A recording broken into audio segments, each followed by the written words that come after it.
Hi guys, welcome to today's class. So today we'll be looking about the usefulness of science in agriculture. Yes, science in agriculture.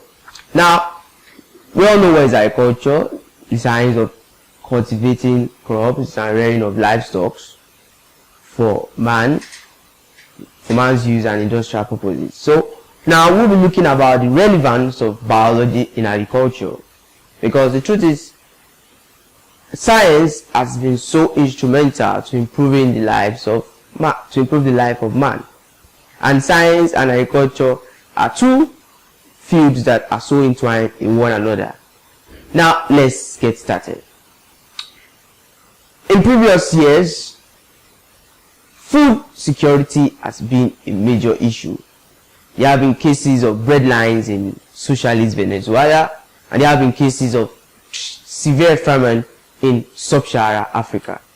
That means that availability of food in recent times has been threatened, and this is not far-fetched. This has to do with seasonal variations and rapid climatic changes, which is as a result of global warming, which is an issue which is still currently facing the world. So science has come to the rescue of man once again, and that is because via science we have increased world food production. Food security has become an issue that has now been curtailed. Now, by increased world food production, what do I mean? I mean, right now we have more modernized preservation techniques, ways of preserving the foods that has been cultivated, food that have been produced. We also have production of fertilizers. That is, production of food crops has been boosted with fertilizers. This fertilizer has enriched soils which hitherto has been infertile with the necessary nutrients such as nitrogen as well as phosphorus to boost production. We also have good irrigation system, that is, areas which are devoid or lack water now have good irrigation system that helps to bring in water. Israel as a country has done tremendous innovation in irrigation technology.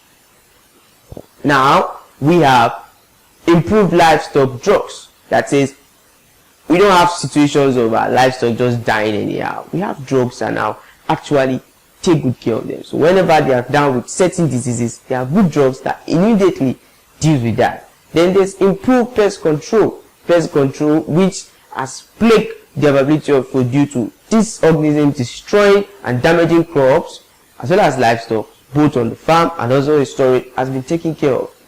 Various diseases of plants has been taken care of with good effective control. And very most importantly, we now have high yielding crops, that is, crops that have been genetically manipulated to produce higher yield. So significantly there has been a boost in world food production, and situations of food insecurity has been greatly diminished. So when you eat that food that you must be eating as you are watching this lecture, now you see that there's no situation of rice is scarce. It's always available. So that's science. So thanks science has made it possible that at every point in time there should be food. There should not be situation of food inavailability. So food insecurity has been greatly reduced.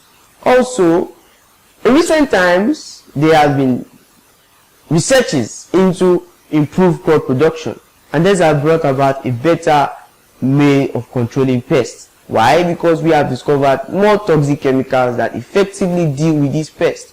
So the crops on the farm, they are no longer subject to damage by pests as well as livestock. So we have protection of our crops as well as our livestock. Also, we have good dairy development. Science has greatly boosted dairy development, and by dairy I mean animals that produce milk, such as your cattle. Now we have what we call skimmed milk. Now, what is skimmed milk? This is milk with the fat excluded. Now, why is this important? Because skimmed milk are produced at lower cost for low-income countries, and these have significantly increased the nutritional level of children in low-income countries, particularly countries in sub-Saharan Africa. So science has helped. A virtue of that, we now have growing children who are well nourished. So gone are the days on international TVs, they show pictures of children in Africa with big bellies and looking so scrubby. Now we have smiling children in their classrooms with their book, listening to lectures with good nutritional level. So that's thanks to science. Now we should thank science for that, right? Now that's not all. Now science has also helped in improved soil management and preservation.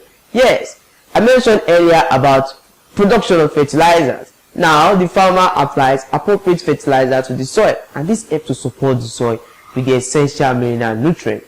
So mineral nutrients like nitrogen, like phosphorus, are now adequately supplied to the soil.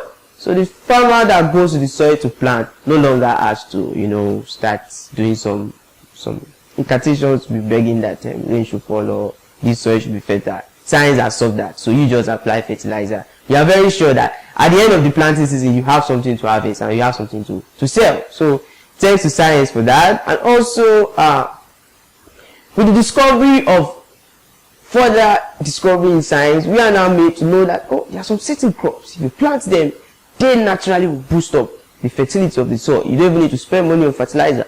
We call them leguminous plants.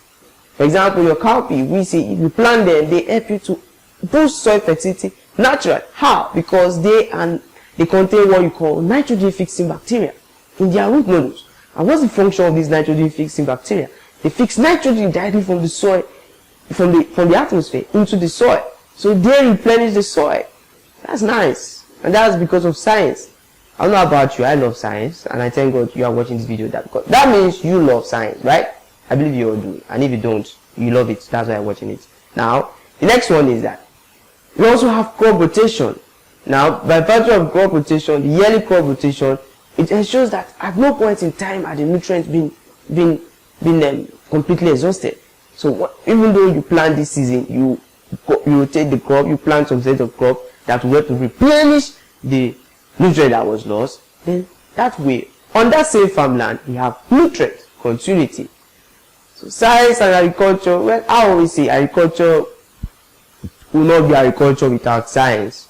So more like, I would say this is more like should we say, this is not a symbiotic, it's more like commensalism, because science is just on its own. The guy is always developing. So it's agriculture that is dependent on science. So the crumbs science give agriculture, that one is helping agriculture. So let's say that's more like a commensalism. You get to learn about that. So don't be scared. Like this man just pivoted to commensalism. Just be calm. We'll get there. But for now, just know that science is important to the survival or to the advancement and development of agriculture. See you in the next class.